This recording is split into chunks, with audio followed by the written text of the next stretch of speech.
और इस वक्त की बड़ी खबर आपको बता दें, अब से कुछ ही देर बाद जोहानिसबर्ग के लिए रवाना हो जाएंगे प्रधानमंत्री नरेंद्र मोदी। ब्रिक्स समिट में शामिल होने के लिए प्रधानमंत्री मोदी जाएंगे। आज से शुरू हो रहा है ब्रिक्स समिट, जिसमें हिस्सा लेने के लिए प्रधानमंत्री नरेंद्र मोदी कुछ ही देर में रवाना होंगे।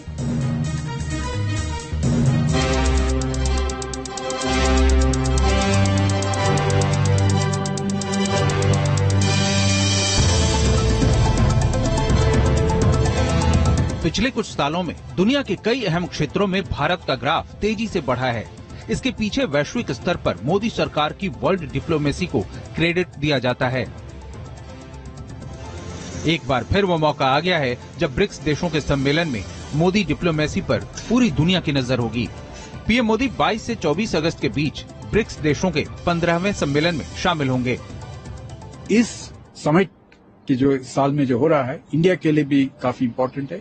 प्राइम मिनिस्टर साहब का तीसरा विजिट है साउथ अफ्रीका, और ये 30 साल का establishment of diplomatic relations between India and south Africa इस साल में हो रहा है। इसीलिए प्राइम मिनिस्टर साहब का विजिट काफी इम्पोर्टेंट है, सिग्निफिकेंट भी है।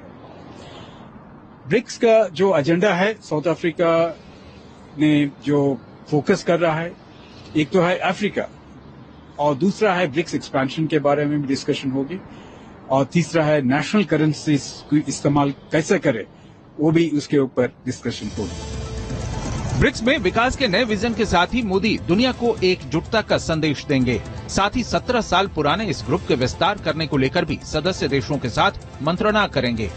इसमें रूस जैसे मित्र देश और चीन जैसे पड़ोसी सबके साथ सहमति बनाने की कोशिश होगी। लेकिन एक तरफ जहां ब्रिक्स में कई देश शामिल होना चाहते हैं, वहीं कुछ देशों को शामिल करवाने को लेकर रूस और चीन जैसे देश कुछ ज्यादा उत्साहित बताए जा रहे हैं। तो किस देशों को हम ला सकते, कितने देशों को ला सकते ब्रिक्स को, वो चर्चा होगी आगे दिनों में। इस समय में हम नहीं बोल सकते कि कौन आएगा कौन नहीं आ सकते, लेकिन हम जो भी डिसीजन होगी वो कंसेंसस बेस्ड डिसीजन होगी। सारे लीडर्स निर्णय लेगी कि किस देश को इंक्लूड करे, ताकि जो देश ब्रिक्स को ज्वाइन करेगा वो ब्रिक्स को बढ़ाना है और उसका इम्पोर्टेंस बढ़ाना है दुनिया में। ब्रिक्स समिट में कई एजेंडा शामिल हैं, लेकिन सबसे ज्यादा चर्चा फिलहाल इसके विस्तार को लेकर ही है। इससे जुड़े कुछ बड़े सवाल हैं। अहम देशों में ब्रिक्स से जुड़ने की होड़ आखिर क्यों है? दो अहम सदस्य रूस और चीन के क्या है मंसूबे? ब्रिक्स के विस्तार से जुड़ी क्या है भारत की चिंता? ब्रिक्स के विस्तार पर क्या होगी भारत की लाइन? इन सारे सवालों के जवाब आपको एक एक कर बताएंगे। पहले जानिए दुनिया के कौन से देश ब्रिक्स में शामिल होने की तमन्ना लिए कतार में हैं। एक रिपोर्ट के मुताबिक करीब 40 देशों ने ब्रिक्स से जुड़ने की इच्छा जाहिर की है। इनमें ईरान, इंडोनेशिया, सऊदी अरब, संयुक्त राज्य अमीरात, अल्जीरिया और अर्जेंटीना जैसे देशों ने ब्रिक्स में जुड़ने के लिए एप्लीकेशन दी है। तो वहीं Pakistan, Afghanistan, Bangladesh, Belarus, Mexico, Syria, Thailand और तुर्की, साथ ही जिम्बाब्वे जैसे देशों ने भी इसकी मेंबरशिप में अपनी दिलचस्पी दिखाई है। So I think that these are the things that they are looking. Plus, they are an alternative model of development and cooperation, which is being provided by the BRICS countries. So I think that the BRICS today is once again on the ascendant, and more countries, for example, in the Gulf, all rich Gulf countries wanting to join. Countries from Argentina wants to join. They have applied from Latin America, Africa. अब दिलचस्प सवाल ये है कि अगर इतने सारे देश ब्रिक्स की तरफ उम्मीद भरी नजरों से देख रहे हैं, उसमें सक्रिय तौर पर शामिल होना चाहते हैं, तो आखिर इसके पीछे कौन सी वजह है? ब्रिक्स दुनिया की 5 सबसे तेजी से उभरती इकोनॉमी वाले देशों का समूह है। ईयू को पछाड़कर दुनिया का तीसरा बड़ा संगठन बन चुका है। पश्चिमी देशों को चुनौती दे रहा है ब्रिक्स। ब्रिक्स देशों की जनसंख्या दुनिया की आबादी का लगभग 40% है। इन देशों का वर्ल्ड जीडीपी में लगभग 30% हिस्सा है।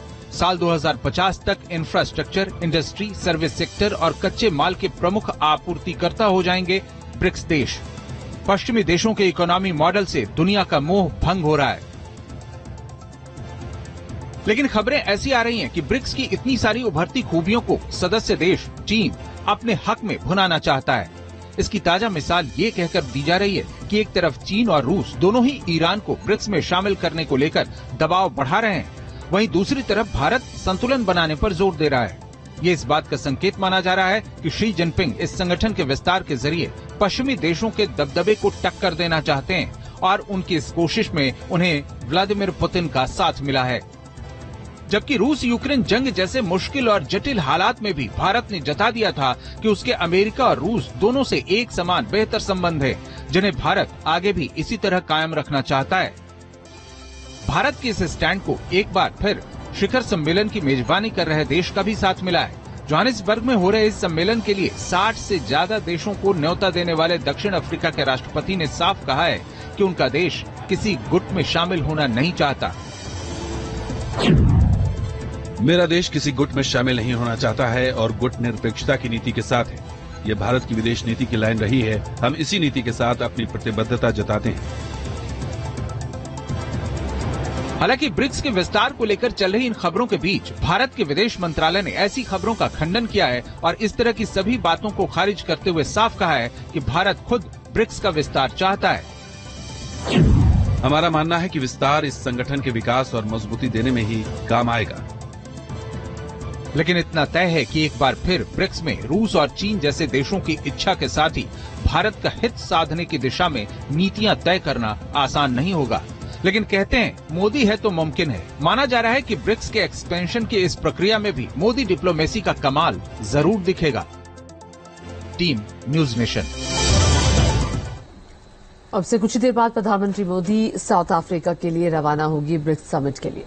आइए